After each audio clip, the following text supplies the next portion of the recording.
What is going on, people? We are Tottenham TV here. We've been beaten 6-3 at home to Liverpool just before Christmas. Hope you're having a Merry Christmas. I'm here with David, who's joined me for the game. He helps us with the Korean channel and good friend of the channel now, David. So he was, you might have seen him in the last two kind of vlogs as well in the games. And look, you've come all this way to watch Spurs. You wanted entertainment and goals. Were you not entertained today, David? You did get 9 goals. Are you not entertained? That's what Andrew was saying. Well, I got one good game in United, but unfortunately Chelsea game, Rangers game, now this one. We're just so up and down, and we're so thin. Our squad depth is so thin. I don't think we can do twice a week anymore. We had one less rest day than Liverpool. Yeah. They rotated their player against Southampton in their quarterfinals. We had a tougher draw, tougher luck. We needed everyone against United. I think fans would have preferred United win. And the annoying thing in that game, United 3-0 up as well, and we made it a close game, which means we had to put that extra effort in the last point of the game. At the game, we were so close to taking Sonny off. I was telling him we should take Sonny off. Then, 63rd minute they scored. Couldn't take him off then. 70th minute, I was saying, let's take Sonny off now. They scored again, so it's just unfortunate. Yeah, and look, today was always going to be difficult. I don't think anyone expected Spurs to get anything from today. I think that's fair to say. But, well, look, we've seen Liverpool in recent games against Fulham and Newcastle. They've struggled a bit to kind of win those games. They drew both those games. They've been conceding goals. So maybe coming into this game off the back of maybe a morale-boosting quarter-final win, people thought our tails might be up. Maybe we'd have a fast start again. But let's be honest, Liverpool took control from minute one. That first half, we really struggled to get into the game. We were sloppy playing out the back. Basuma, Forster giving away sloppy chances. And it was only a matter of, I think Salah hit the bar, didn't he, early on. It was only a matter of time before Liverpool took the lead. It did come from a brilliant cross from Trent. I mean, if I go through all the goals, we'll probably be here for an hour. But look, they took the lead, and then they got the second was for more sloppy play. And it was reward for what was a dominant first half from Liverpool. They deserved it. And even when we got back in the game, you thought, okay, let's get back into half time at 2-1 and kind of regroup and see if we can kind of go again in the second half and try and muster up performance. Well, we couldn't even hang on till half time. It felt like Liverpool just scored at will, basically. It kind of felt like if they decided we were going to score a goal now, we'll score. And as you like, we were 5 minutes. We scored 5 minutes before the break. And we couldn't even hang on for 5 minutes to hold out at half time. That's how open we were. And yeah, I mean, it was a difficult first half. I think 3-1 at half time, probably even flattered Tottenham at that point. It could have been worse. But look, and then second half, it didn't get much better, did it? They were just opening us up at will, and they were just so much pressure. Sarr, Basuma couldn't match their midfield energy. That was it. I think that the midfield. That's huge. Just so much energy. We couldn't win those duels in the middle. And as well, they were just, I think Gravenberch especially, breaking that line with his ball carrying, and we were just chasing shadows. McAllister running the show. We couldn't do anything in the middle, so all we could do is just hooping long balls to the side, to Sonny and Deki. Deki was holding on to some of them, but it's just not enough, and there's nothing we can do. It's just energy level was too low. Yeah, it seemed, you know, Tottenham like to usually play through the middle. You need to be sharp, you need to be quick, incisive, and you need energy for that. Yep. Even on and off the ball, you need energy. And it seemed like as soon as we played the ball inside, we were just sluggish a bit. We were kind of underhitting passes, or we couldn't really have that energy to be like quick and have that sharpness. Liverpool just had it in abundance. That's what happens when you're tired. When you're tired, you just long ball is easy to hit. And hope your teammate gets something, does something with the ball, but they can't do it. How many times have we seen Son or Deki just long ball to them, and they're just by themselves? Yeah, they can't do anything. No help. Yeah, no exactly. help. No one's pushing up. So. And it's a bit of a sign of laziness. Not laziness, because we are. I don't know if it's lazy, but it's definitely a sign of a lack of energy when all you're doing is lumping it forward out to where you can find space, which is out wide behind their fullback, pretty much. And I think it's because we just didn't have that energy or the sharpness to try and play that incisive football in the middle. Every time we did, Liverpool were just making us pay for it every time. And every time we went forward and we lost the ball, bam, Liverpool had loads and loads of players. You know how Robinson and Trent love to bomb forward. They had so much energy in the forward line, so much energy in midfield as well. We just couldn't handle them at the end of the day. It was kind of tragic, and obviously it went very quickly 4 and 5-1 in that second half. Yeah, in terms of defending, I think we knew what was coming with Van der Ven and Romero out. One of these games was coming, and Liverpool on paper, this is the worst game. And I think people need to take a step back in terms of having Dragic. Obviously, it wasn't a good day for them today, but I don't want them to be kind of overly critical because it's been. I think they've done well in the games. They've done well to not have a game like this, if you know what I mean. Up until now, and now obviously we're playing the best team in the league, clearly, and a team which can put anyone to the sword.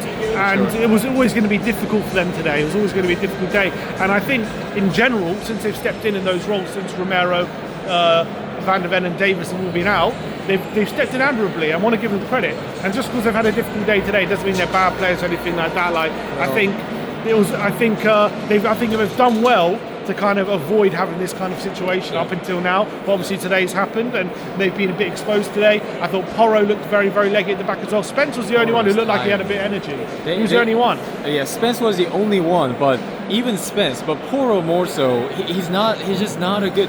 So he's so good at attacking, right? He knows he can do it. He plays some nice passes to Decky. Right, but he goes to the opposition box, but when we're defending, he's got to get back. But he just doesn't have energy to get back. And when he's back, he can't do one-on-one. He's not the best one-on-one defender.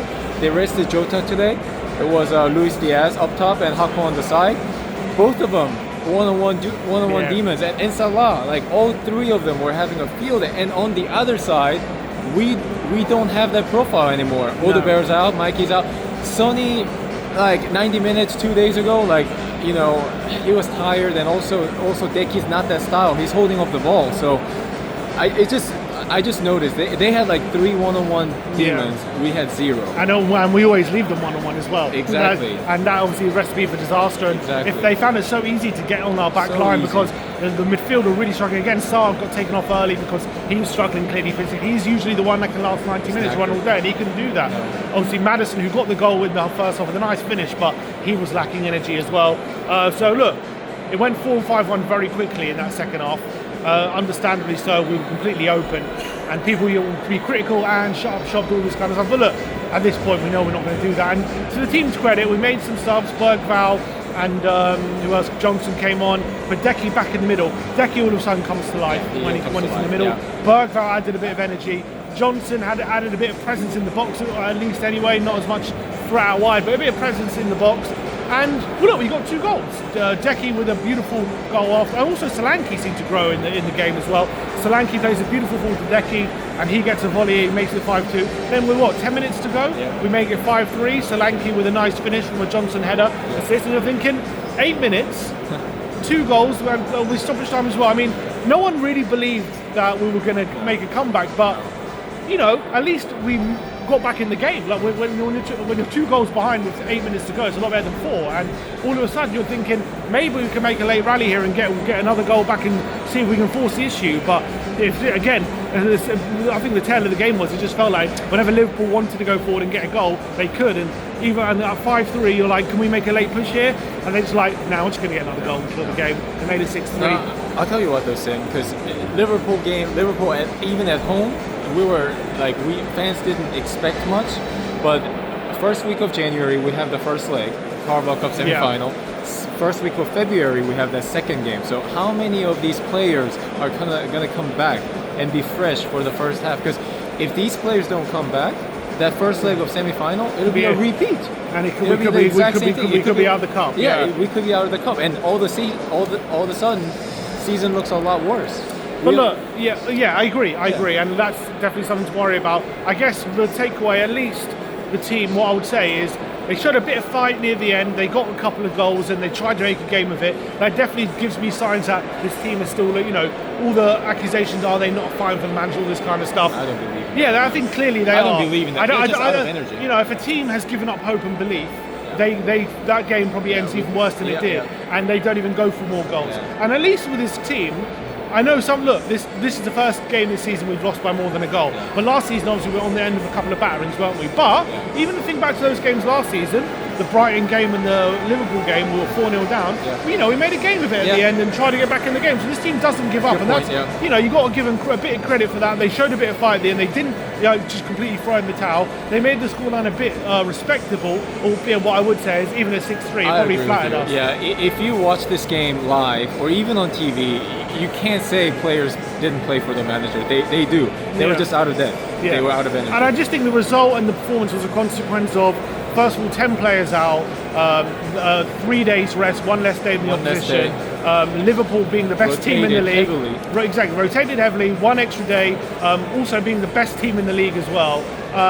And also adding to that the way we play, or into that concoction of just a shit, basically. All the recipe, ingredients. And today was basically a complete shit cake, especially. That's what came out of the oven. And look, it's tough to take, and it's tough to, you know, it won't taste nice, but I came into this game not expecting to win. I came to this game, you know, just anything we get out of this game was going to be a bonus. And at the end of the day, we did get battered. We did lose heavily. But I'm still hopeful that once we get players back, results and performances will start to turn. And look, we showed this week we've still got a lot of fight in us, and we can still get a few results, even with injuries. But it was always going to be unlikely in this game to do that. So look, it's what it is, unfortunately. But look, David, appreciate your time as always, mate. Enjoy your trip back to LA, and we'll speak to you very soon. Look, big game on Thursday we've got to move on to against Nottingham Forest. So all eyes, attention goes to that, because we're now 8 points behind them. So we've got to get a win there. But look, let's move on. Like, subscribe. Merry Christmas to everyone out there. Merry Christmas. Merry Christmas. Like, subscribe, and comment. And as always, come on, you Spurs.